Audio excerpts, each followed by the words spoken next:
Good evening. So the topic for today is waveguides.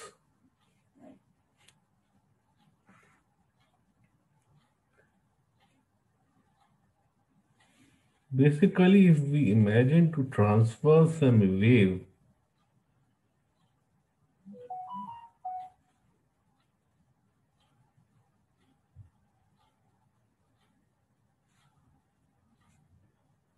we can have an assumption that this is an incident wave. We take a hollow pipe. The wave will be totally internally reflected from this surface, then again from this, and so on. It will propagate through this waveguide. Let us assume that the direction of propagation is along the z-axis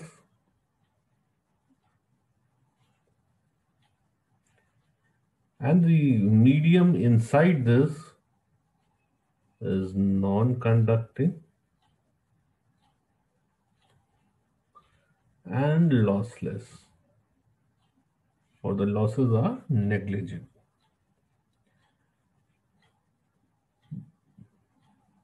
The medium surrounding is a perfectly conducting one.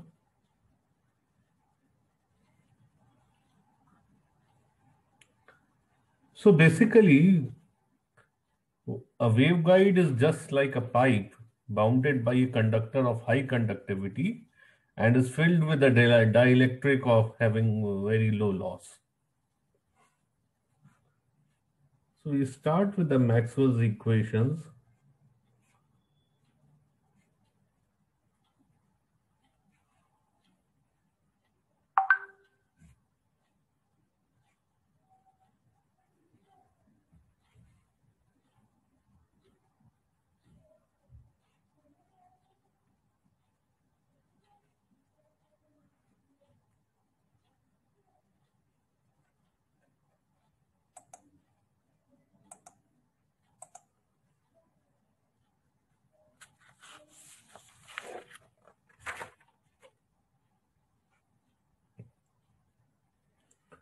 The set of coordinates that we take here are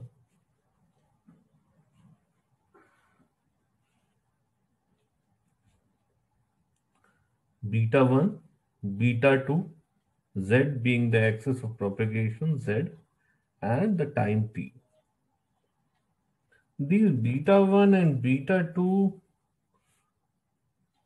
in Cartesian system are the x and y axis. And in polar coordinates, these will be r and theta. So here we are taking the general coordinates beta 1 and beta 2. We are not restricting ourselves to any perfect coordinate system. So we can write this equation, taking this equation.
In the fourth coordinate t, we have taken the t dependence into account.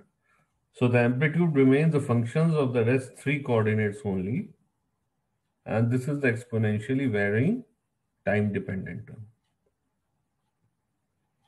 We will differentiate this.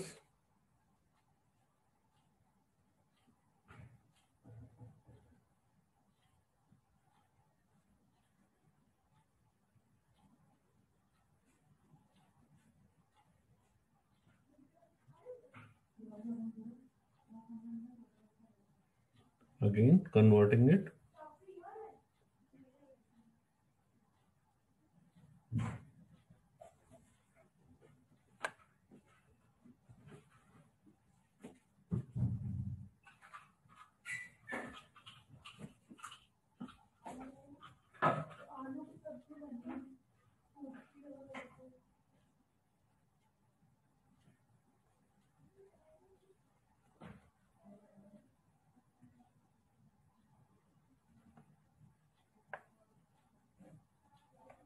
This will be equation 1.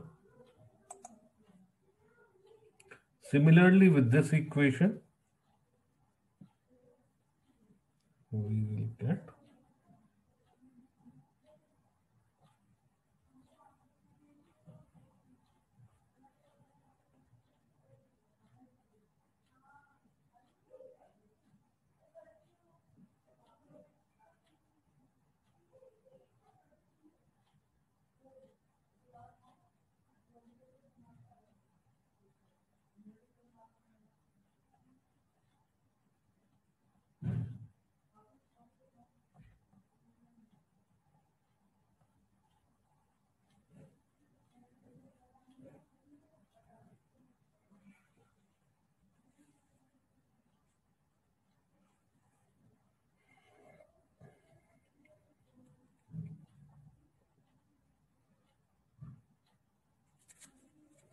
so these are the 4 equations now.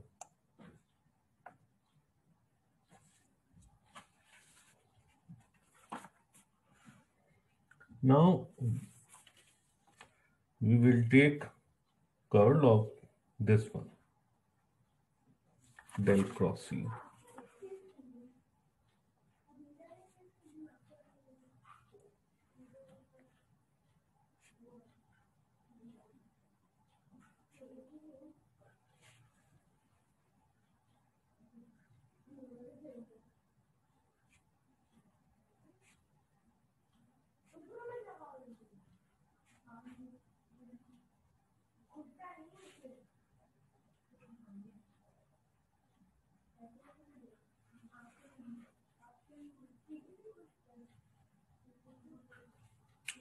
We will substitute this curl of H from equation number 2. We will substitute this.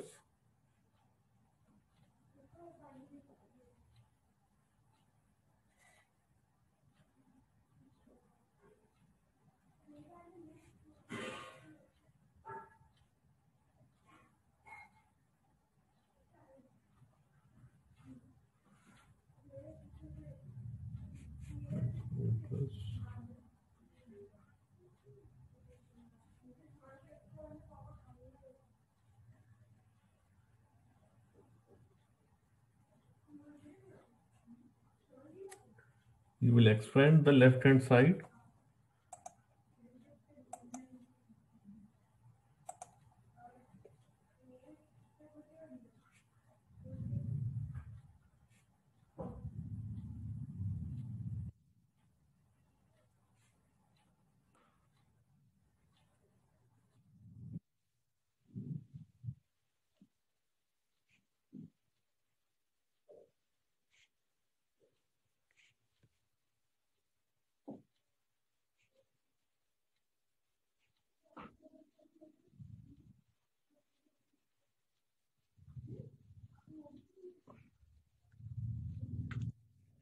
Now from the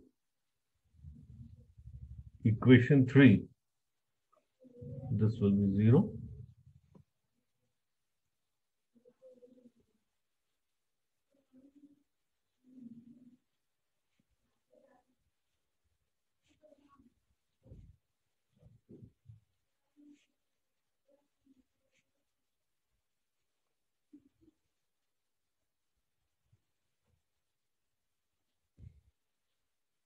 Rearranging the terms.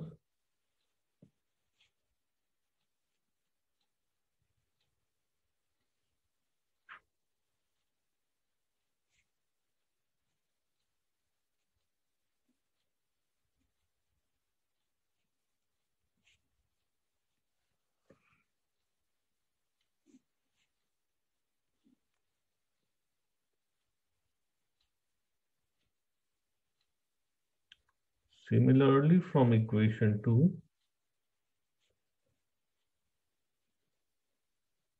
we will have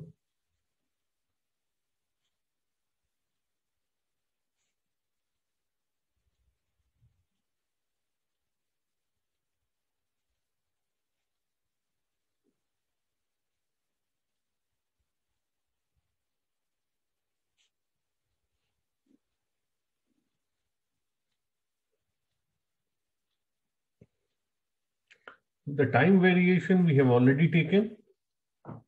Now we will take the spatial variation.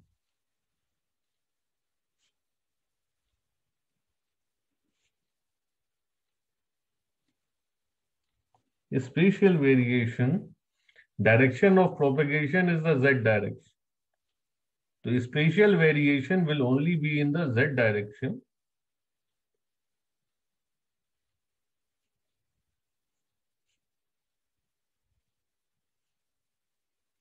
And the amplitude will depend on the other two directions.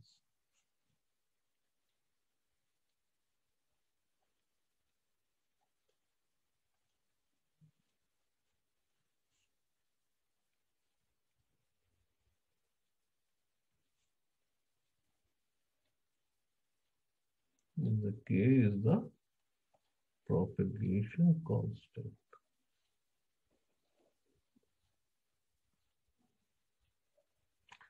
So now equation 5 becomes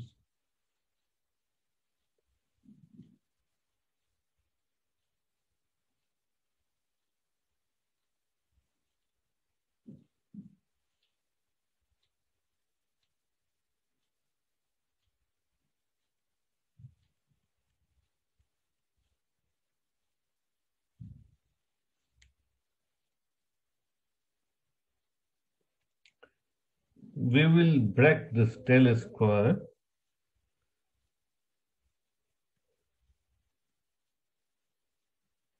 into longitudinal and transverse.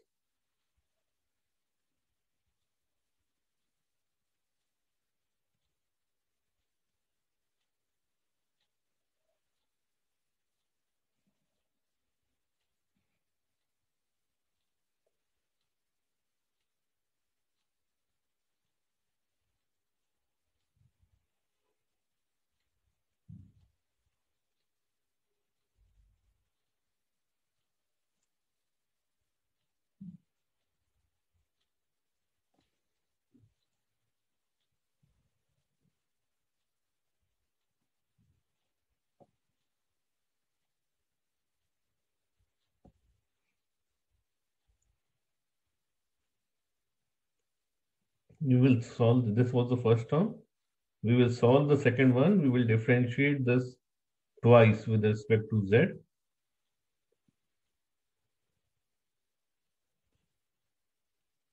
This will give me this term.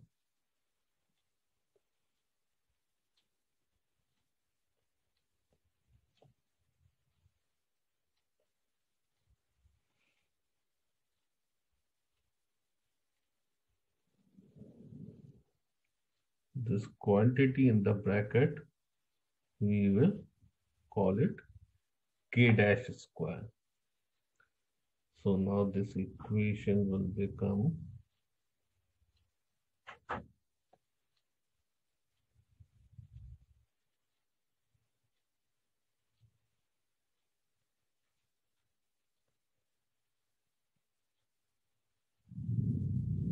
we have reduced it back to the vector notation.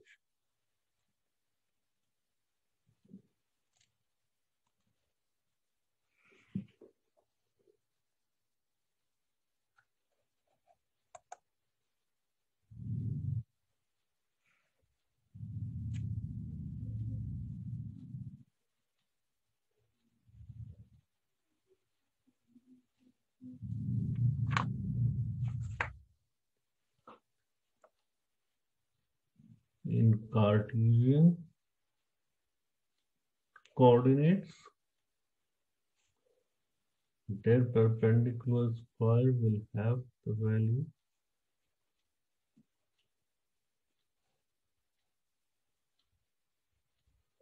whereas in polar or cylindrical coordinates, the still perpendicular square will be equal to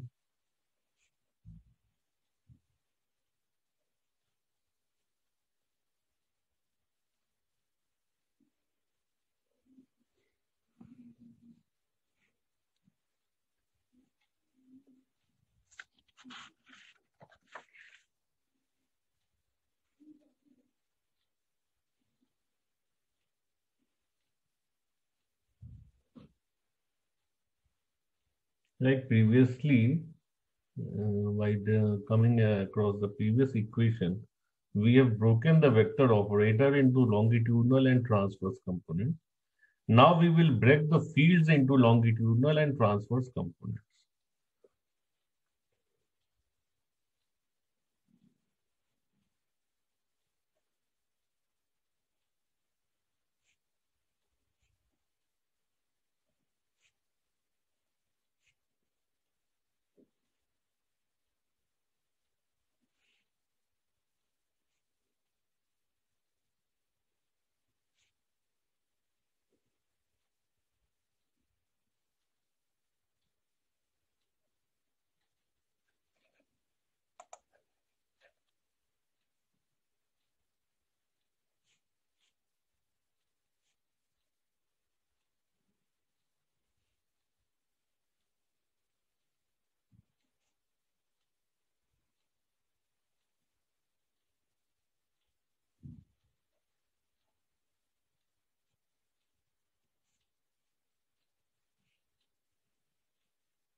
This field is broken into this transverse component and the longitudinal component, and similarly H is also broken into transverse and longitudinal components.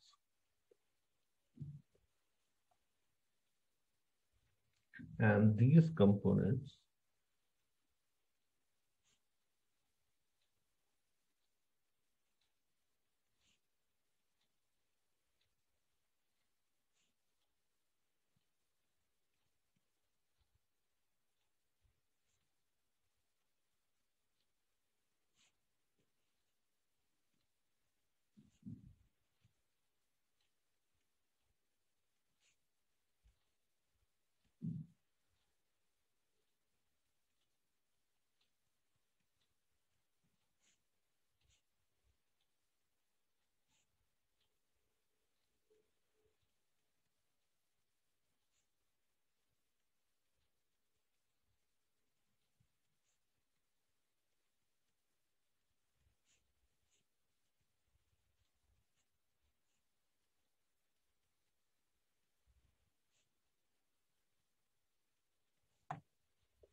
N is the unit vector Z.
These will be the transverse fields.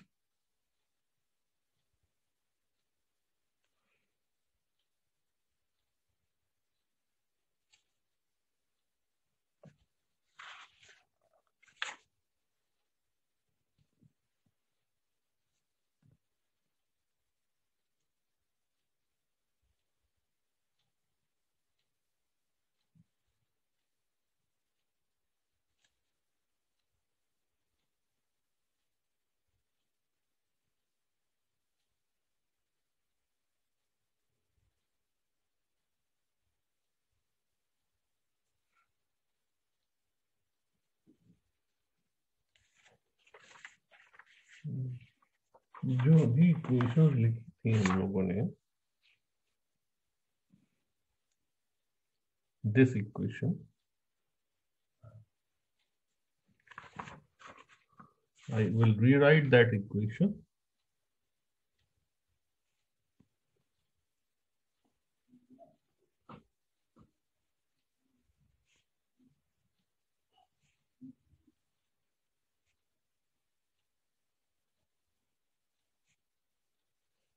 Similarly, for the other field,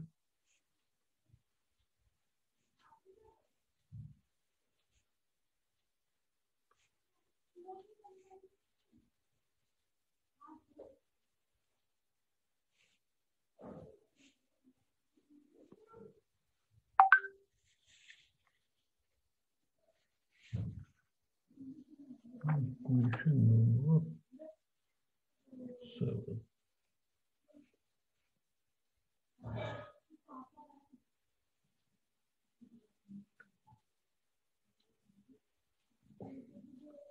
See, boundaries here are perfectly conducting.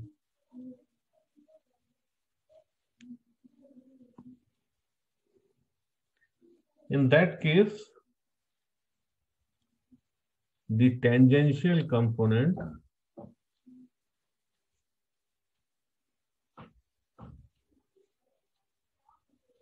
of E is continuous.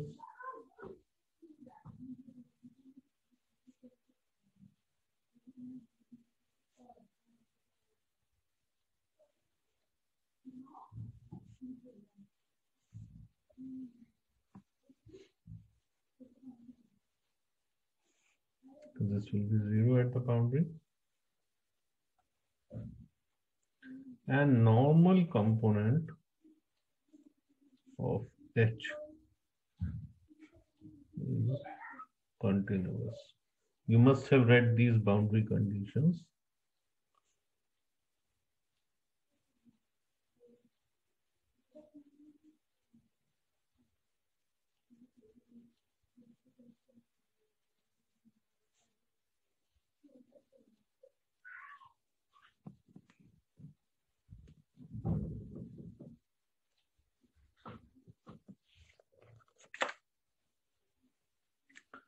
So, but just now, for further calculation, only this thing is important. Now, in the calculation to come, we will be concerned only with these equations. No, these and the previous one also.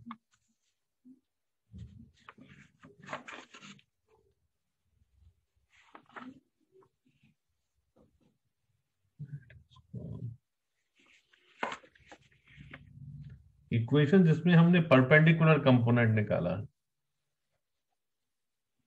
Transverse component of the field, दो equations हैं. These two are the transverse components, and these two will give me the longitudinal components of the field. So these four equations are important for further calculations that we have to do now.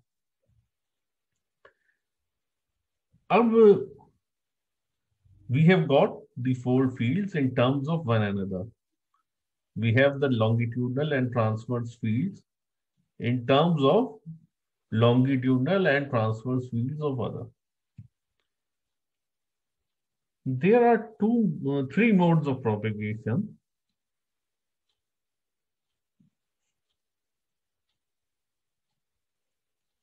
The first one is called transverse electric mode or TE mode. This means that the electric field will be transmitted in the transverse mode only. It will have the transverse component only, and the longitudinal component will be 0 everywhere. So only the transverse component will have the value, the longitudinal component will be 0. In that case,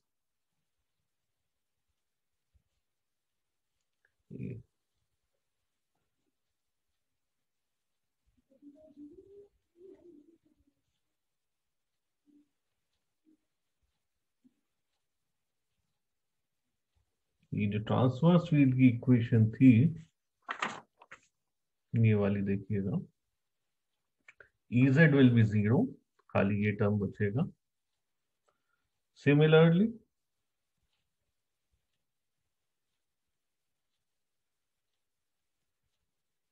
Ez will be 0, only this term will remain.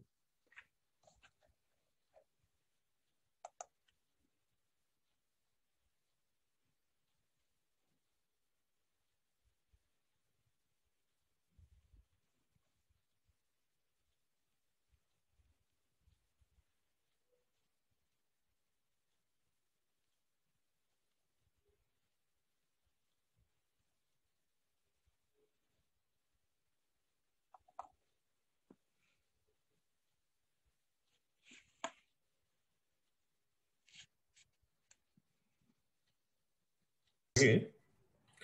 So transverse magnetic mode means that the magnetic field will be transverse only and the longitudinal component will be 0 everywhere. So in this limitation,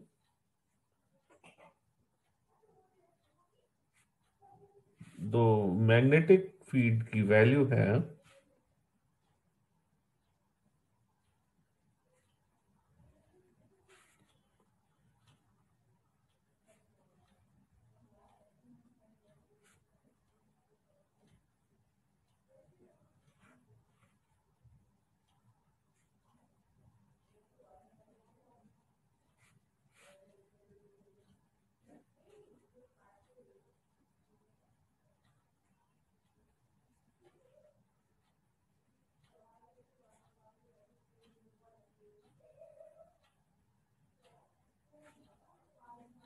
these figures.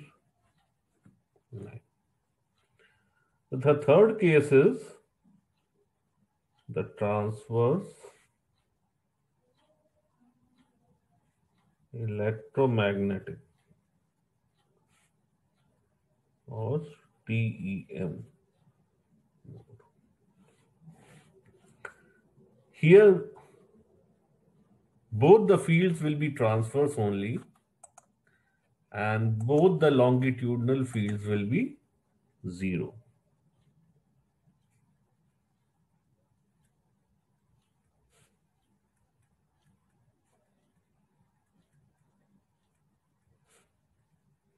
Both the longitudinal fields will be 0. So now when I substitute these values in those equations, so what value of H perpendicular I will get? आप लोग बताएं. जो equations हैं कल हम लोगों ने लिखी थी,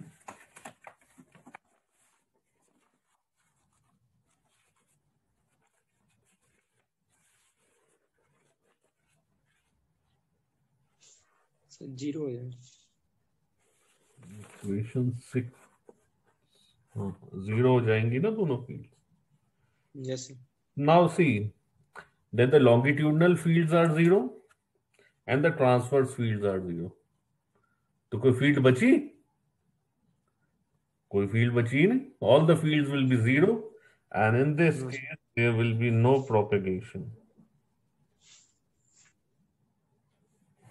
So what are the modes available for us are TE mode and TM mode only. These are the two modes that are available for us for propagation of the wave in the waveguide. So this completes our topic that we were continuing yesterday.